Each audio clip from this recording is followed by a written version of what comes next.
I honestly don't know why Christy has held on to this hatred for all these years, or why she's doing what she's doing now, keeping me from Isaac. But I know what she'll tell you.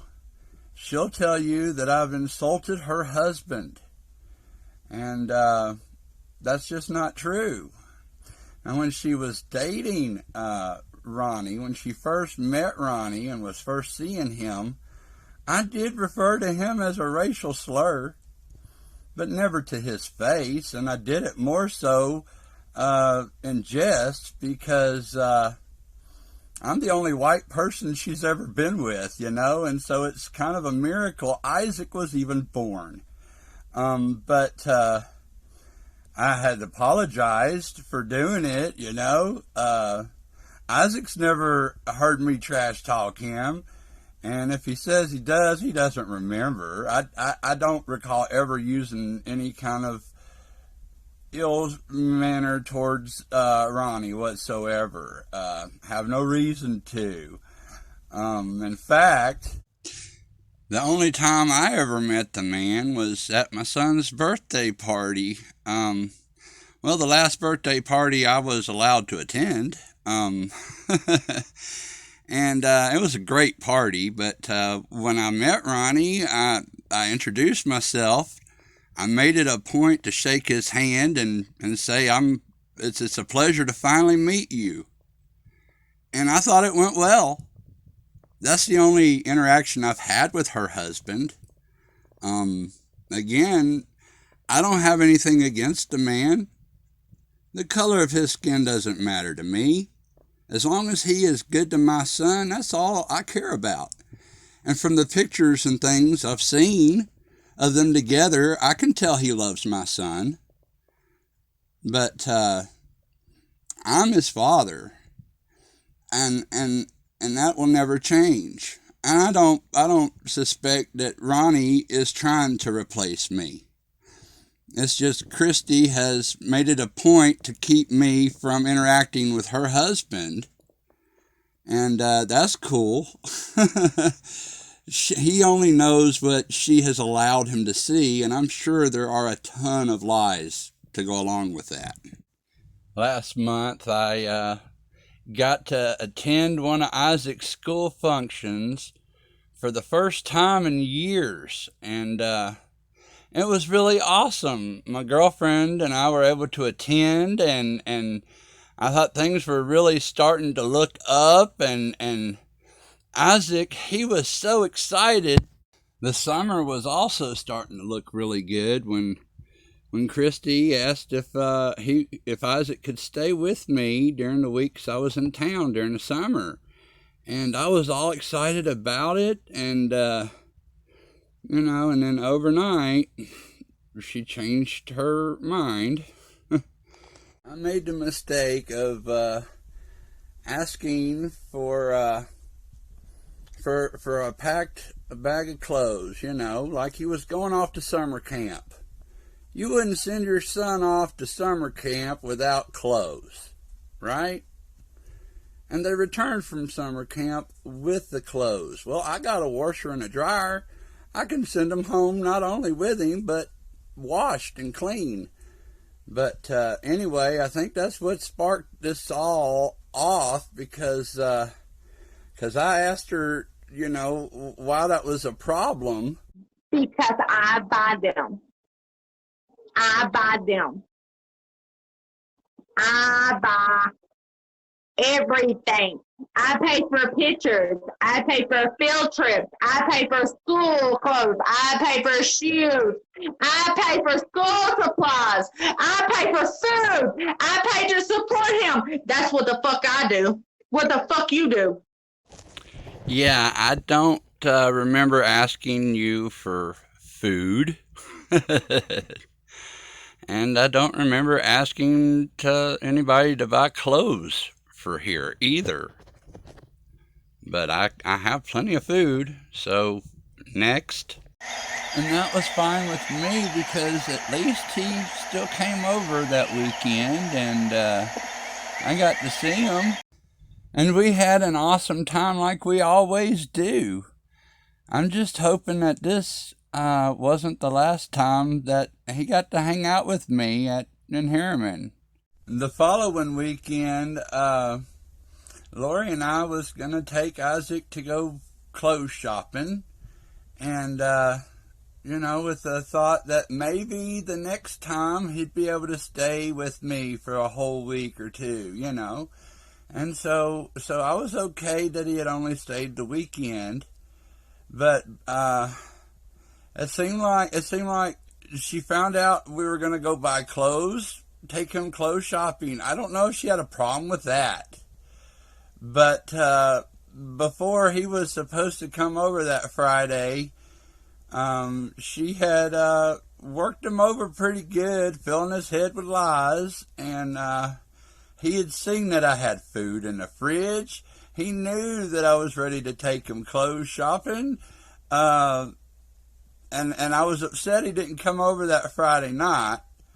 I had these online seats for the SmackDown, and we could have seen ourselves on TV watching SmackDown. That was kind of like the thing he and I likes to do, and I had the seats reserved. And then when he said he wanted to wait a night, I was disappointed, but I could have done it. It was all right, but he ended up not coming at all.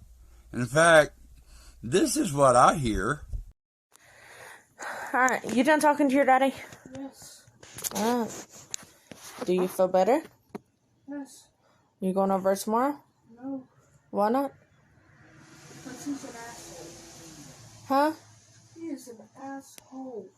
Well, what happened? I can't really remember now. The thing is, she did put him up to this.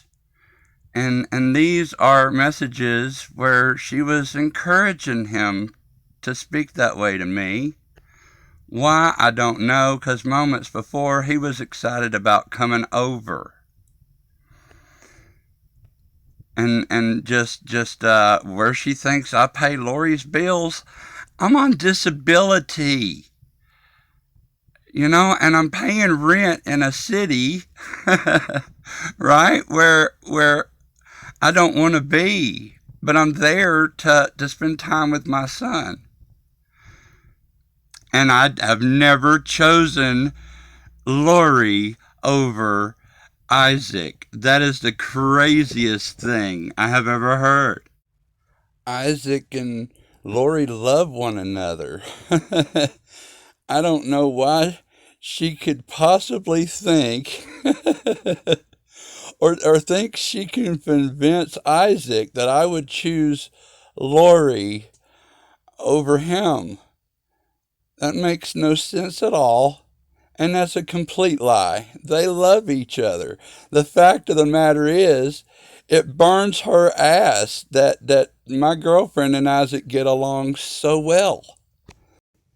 The only other thing that she has argued is that apparently she's convinced Isaac somehow that I was messing with his Facebook.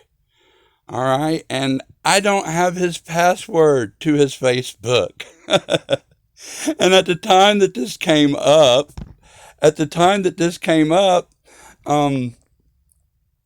I don't have his password. I do have his tablet, but his tablet's in Harriman.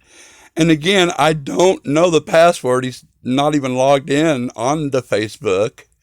And now his messenger was open. And after she had messaged my girlfriend, Christy goes and messages Lori from Isaac's account. Lori has Christy blocked. And so she goes and messages Lori from Isaac's account, right? She deleted it. I don't know what purpose that served. I don't know if she was trying to cover her tracks. I don't know why she would do that. I mean, I got screenshots, so many screenshots of her lies and whatnot that it's just unbelievable. I don't care. Why should I have to pay for his food for you to be there? Why should I have to pay for his clothes that I paid for, me and my husband, for your house? So you see what I have to deal with. She's very good at convincing people her narrative, much like an Amber Heard. But the thing is, the truth is going to come out. It's being revealed.